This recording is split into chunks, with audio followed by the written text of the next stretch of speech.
Salut, je vais vous parler d'un sujet un peu délicat à aborder, c'est le sujet de l'alter-humanité. Je fais cette vidéo en réponse à un ami qui m'a demandé comment je vivais mon alter-humanité. Alors, une personne alter-humaine, c'est quoi? C'est quelqu'un qui se sent pas totalement humain, c'est quelqu'un qui a une identité autre qu'humaine. Et pour autant, il est conscient d'avoir un corps humain. Cette identité est réelle, sérieuse et basée sur de réels ressentis. On choisit pas d'être alter-humain. C'est pas comme un jeu de rôle, par exemple. On peut le devenir, mais la plupart se sentent alter-humains depuis toujours. Alors on fait la différence entre les therianthropes d'un côté et les otherkin de l'autre. Les therianthropes, il y a therian dans le nom, ça veut dire animal en grec. Ils s'identifient à un animal existant ou ayant existé. Et les otherkin, ils ont une identité qui est ni animale ni humaine. Ça peut être des créatures mythologiques, ça peut être des humains qui viennent d'une autre galaxie ou d'un autre univers, d'une autre dimension. Alors au risque de me répéter, je vais insister sur ce point. Mais on ne choisit pas de devenir tel ou tel animal ou telle créature. Sinon, c'est du jeu de rôle. C'est un sujet qui est tout aussi passionnant, mais qui n'a rien à voir avec l'alter-humanité. Pour une définition plus complète, je vous invite à voir la vidéo de la Terre des Kin. Le lien est en description. En discutant avec certaines personnes sur Internet, je me suis rendu compte qu'elles se sentaient loups. Le loup est l'animal qui revenait le plus souvent. Et j'en reparlerai plus tard. Alors à certains moments, ils se sentent plus totalement humains. Ils incarnent leur stéréotype, l'animal qui sont au plus profond d'eux-mêmes, de manière soit volontaire, soit involontaire. Et pour décrire cet état de conscience altérée, on parle de shift. Ça peut être accompagné ou non de membres fantômes, on appelle ça membres fantômes ou membres surnuméraires. Alors pour expliquer, c'est un peu comme les personnes qui ont subi une amputation, sauf que là c'est une queue, des pattes, des oreilles, une gueule, des crocs, etc. À noter que le niveau de souffrance, si souffrance il y a, est moindre que pour les personnes amputées. Alors ces shifts peuvent se caractériser par une envie de mordre, de jouer, d'hurler à la lune ou de manger de la même manière que leur stéréotype. En fait, tout dépend de l'intensité du shift, sachant qu'on peut très bien être alter-humain sans shifter. Eh oui. Il faut bien différencier deux choses. Il y a l'alter-humanité et le fandom Fury. Le Fury, c'est une passion pour les animaux anthropomorphes. Ce sont des animaux qui ont des caractéristiques humaines et qui se comportent comme des humains. Là où la communauté Fury rassemble des passionnés, la communauté alter-humaine, c'est un refuge pour les personnes qui ont une identité autre qu'humaine. D'ailleurs, on y subit toutes sortes d'attaques comme dans le fandom Fury, des insultes, des menaces de mort, etc.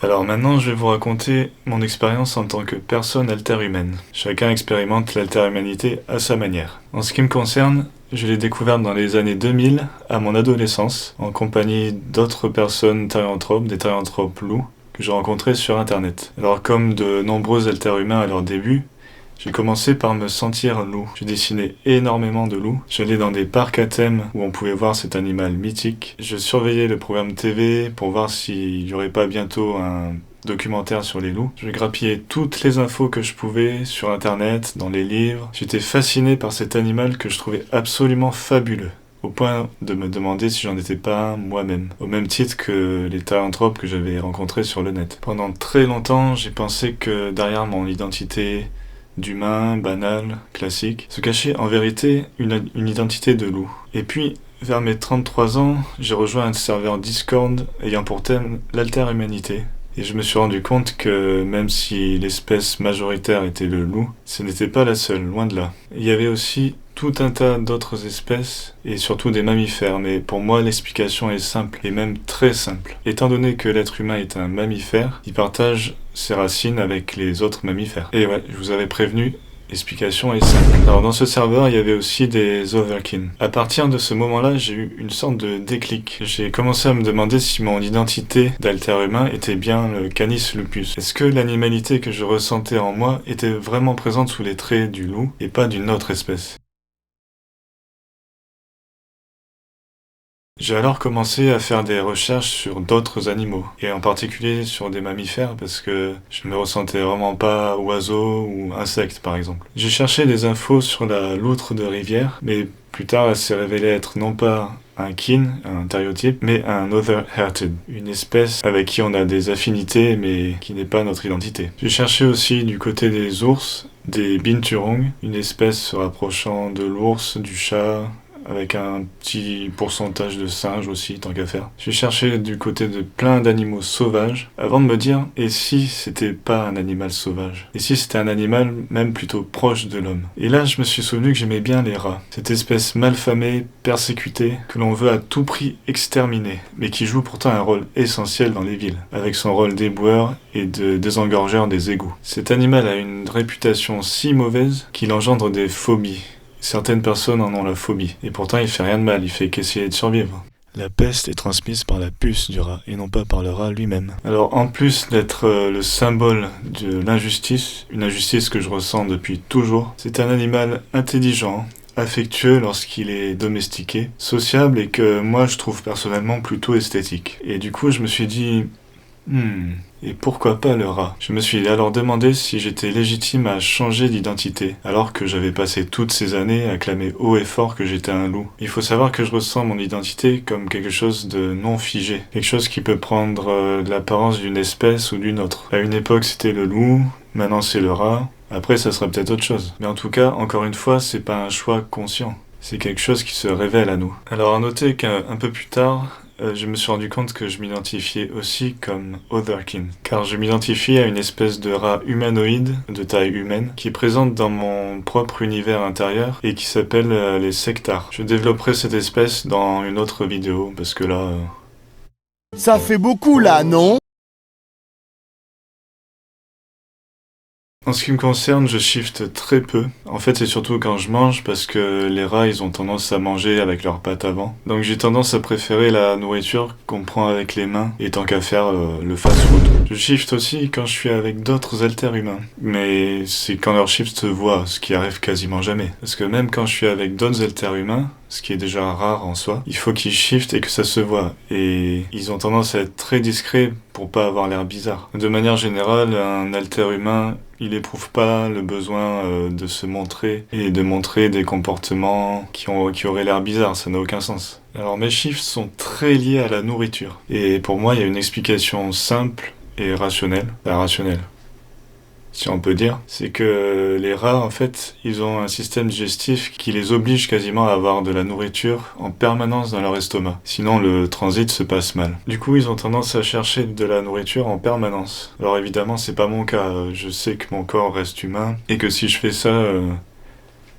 ça va pas le faire. Mais perso, je relie cette sorte d'excitation lorsque je vais chercher de la nourriture à mon identité de rat. Mes chiffres sont très discrets. Moi, il m'arrive de faire du bruxisme, par exemple. Chez les rats, le bruxisme, ça consiste à frotter ses incisives les unes contre les autres pour les affûter, les user. Alors, ils font ça quand ils sont contents, mais des fois, ils peuvent le faire aussi quand ils sont anxieux. Moi, je le fais surtout quand je suis anxieux. C'est une manière pour moi de me déstresser, en fait. Alors, évidemment, faut pas trop le faire parce que les dents de rat, ça repousse. Les dents d'humain, ça repousse pas. Il m'arrive de ressentir aussi des oreilles, une queue, une gueule avec des grandes incisives, des pattes. En général, ça arrive quand je marche en compagnie d'autres haltères-humains, que je sais que c'est des haltères-humains, évidemment. Parfois quand je marche dans la rue, ou des fois quand je me suis posé confortablement, ou que je suis content, tout simplement. Alors dans ce cas, je shift plus en sectars qu'en rat. Une caractéristique des sectars, c'est qu'ils ont tendance à mordiller leurs vêtements, à les grignoter un peu, donc ils se retrouvent souvent avec des vêtements un peu destroy, avec des trous partout.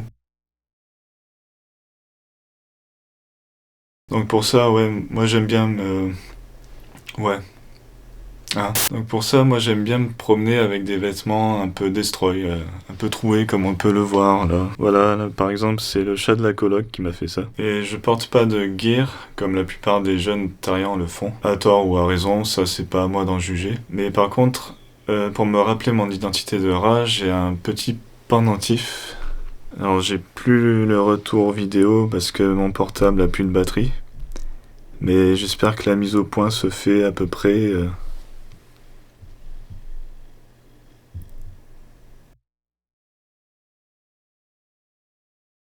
Voilà en gros comment s'exprime mon alter-humanité, comment je la ressens, sachant que de toute manière, chaque alter-humain la ressent d'une manière différente. Il y en a où ça s'exprime de manière beaucoup plus visible, et c'est vrai que des fois, moi, ça me gêne un peu qu'il s'exprime d'une manière aussi visible sur les réseaux sociaux, notamment TikTok, en mangeant de la nourriture pour chien par exemple. Mais ça, c'est pas la majorité, ça c'est une toute petite minorité. La grande majorité vit comme tout le monde, et ne cherche pas à faire le buzz sur les réseaux. Merci à vous de votre curiosité et de votre ouverture d'esprit.